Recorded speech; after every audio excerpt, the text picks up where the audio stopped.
Hey guys, it's Brandon Gustafson. Welcome back to Assisted Living Investing. I have you on the channel today. Just wanted to remind you, please visit me on assistedlivinginvesting.net. I would love to see you over there for the free resources and to subscribe to my newsletter for future content. Make sure you like, comment, and subscribe to the video. Ring that bell so that you get notified when I get new content up here.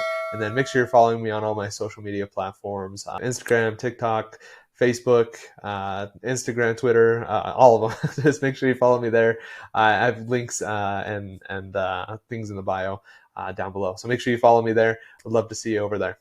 A quick recap, in our last video, we went over what are Medicaid and Medicare and went over kind of in depth what those two programs are, how they work, and who qualifies for them. Make sure you go and watch that over here. I'll have it linked in the up above. Make sure you click on that so you can get an understanding of what it is, because today we're going to get into how Medicaid and Medicare work specifically for assisted living. So we'll start diving into this and get more specific into the industry that is assisted living, so you have a better understanding of how those programs are going to impact you with the work that you're trying to do as you start up your facility, or even if you own a facility, helping you kind of understand exactly how they work so that you can then become a Medicaid provider and get reimbursed for your work there. So the first question is, can I bill Medicaid for assisted living services? That's a great question. I get that a lot when I'm talking to people. They ask me the process for billing Medicaid. Can I get reimbursed for Medicaid? And the answer is yes. You can bill Medicaid for assisted living services. You're going to be able to get reimbursed for that. Reimbursement rates for Medicaid for assisted living are set by the state. In your state, they could be called a residential care facility. It could be assisted living facility. Each state kind of has a little bit of a different term that they call the assisted living program. So you'll have to figure out exactly what that is. But once you're able to figure it out, you're able to go through and get reimbursed for it. And that reimbursement rate is set by the state through their budgeting process, and it is a daily rate. So in an upcoming video, I'm going to get exactly into how Medicaid reimbursement works, but at a high level, you are reimbursed for a daily rate for each resident at the facility. Oftentimes, this is set up through a community waiver program. I mentioned the New Choice Waiver Program in Utah in my last video, but the process is generally the same. So you're going to get in, you'll bill Medicaid, you'll get reimbursed that daily rate, and I'll get it more into detail in an upcoming video on exactly what that process looks like and how you can get reimbursed for Medicaid for your assisted living. But the answer to can you bill Medicaid for assisted living services is yes, you can, which is great. The next question is, can I bill Medicare for assisted living services? And the short answer is no. So Medicare does not cover institutional care or long-term care. And that's where assisted living kind of falls in the scheme of the healthcare landscape. It falls into this area where it's your residents are staying there long term. They are living at your facility. They are not there for 3 or 4 days for an inpatient visit, which would be Medicare Part A. They're not just coming in to do a quick surgery or getting a quick checkup like they would with outpatient care, which would be Medicare Part B. While you are administering medications to the residents, you are not the pharmacy, and that would be Medicare Part D. So you're not getting any of those reimbursements. You are receiving reimbursement for the care that you provide, and that comes directly from the resident or through a Medicaid program. Your residents, especially if you're an elderly care facility, are likely going to have Medicare. So like that is very possible. We talked about last video, you qualify for Medicare at the age of 65. So in an elderly care facility, most of your residents will be on Medicare for their other care needs. But for the long-term care that you are providing, you will not get reimbursed for that, which is unfortunate. So no. Can you bill Medicare for assisted living services? You cannot, unfortunately.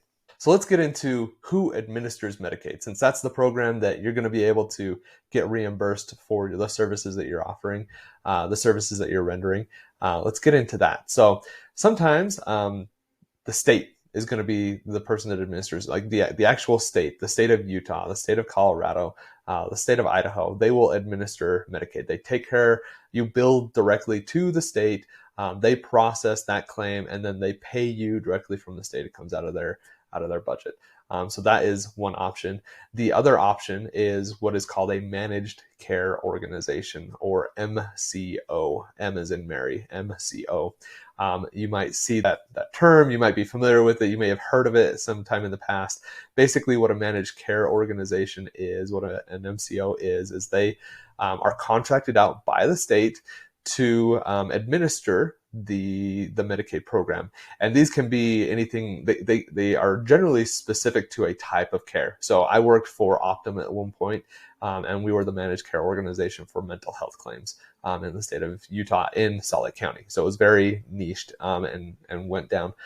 There are MCOs that are going to administer things that are specific to assisted living. So in Idaho, we work with Blue Cross of Idaho, and we work with Molina. So these MCOs are often, you can tell by the names of those organizations I just gave you, they're often a health insurance payer. So it's a big healthcare insurance company, and then they have a branch of their organization that is an MCO, and they go out and they bid for these contracts with the state. The state will award them those contracts, and then the MCO will administer the plan. So you work directly with that MCO to get registered with them. You bill them, and then the way that it works is that MCO receives your claim. They process it. They send it up to the state. The state says, thank you. Yep, you get reimbursed for X amount of money. And so that MCO receives the money, and then they pass it on to you and they pay you. Which I know that process that I just explained might seem like just overbearing, like maybe just too much stuff, like too many balls in the air, a lot of unnecessary work that's going on. And that might be the case. But MCOs, in my experience, are much more efficient with the way that they're processing your claims. They're easier to deal with. They have systems in place. They're just a lot easier to work with. They're far more responsive. And a lot of that is because they come from these larger health insurance carriers. So they have experience dealing with claims and dealing with customer service and things like that. So their billing process is a lot more streamlined. Payment is more regular. They're just a little bit easier to deal with. And it just takes a little bit extra time, but it's not that big of a deal. On top of that, you may end up having multiple MCOs in the state. So in Idaho, for example, for us, we have our residents, so the residents are the ones that choose who they are going to have administer their plan. So you don't have a lot of say in it. You could tell them, I only accept residents who have Medicaid through X provider. You could do that. But the residents are the ones that are choosing who their provider is. So if you're going to accept any Medicaid resident, you'll want to identify who their provider is, and then make sure that you are contracted with that provider, whether it's the state or the MCO. So you can even have multiple MCOs in a state.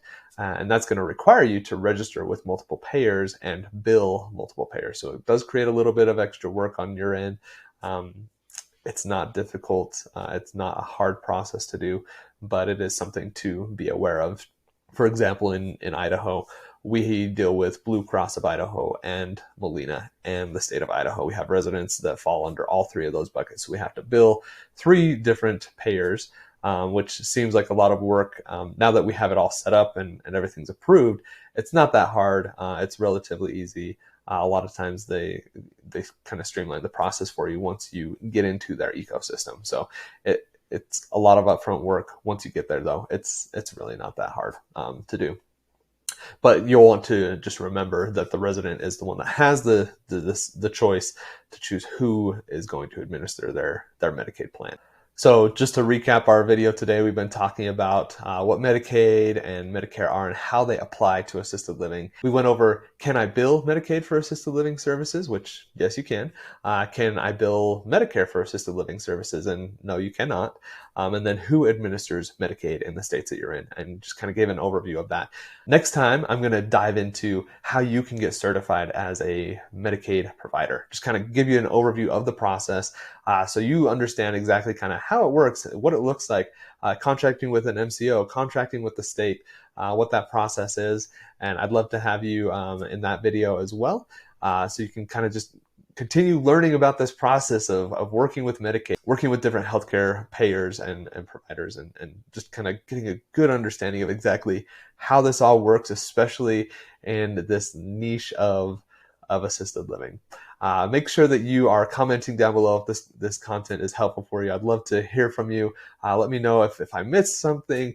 Would love to hear from people that have a lot of experience with Medicaid, because it's different in every state. I'm just speaking from the experience that I have in the states that I've worked with, but I know that it's different in different states. I was talking with somebody in Mississippi the other day, and there's a requirement that you have to be a provider for 2 years before you can be a Medicaid provider. And so there's just a lot of different rules in each state and how things are administered. So you want to make sure that you are contacting the Department of Health in your state to learn what it looks like. But make sure you comment down below. Let me know if this content is helpful. Make sure you subscribe. Give me a big thumbs up on the like. Ring that bell so that you get notified when I put out future content. And also make sure you're following me on all my social media platforms. Visit me on assistedlivinginvesting.net, where you can get some free resources and join my mailing list for future content. And I'll look forward to seeing you in the next video. Thanks for watching, and have a great one. See ya.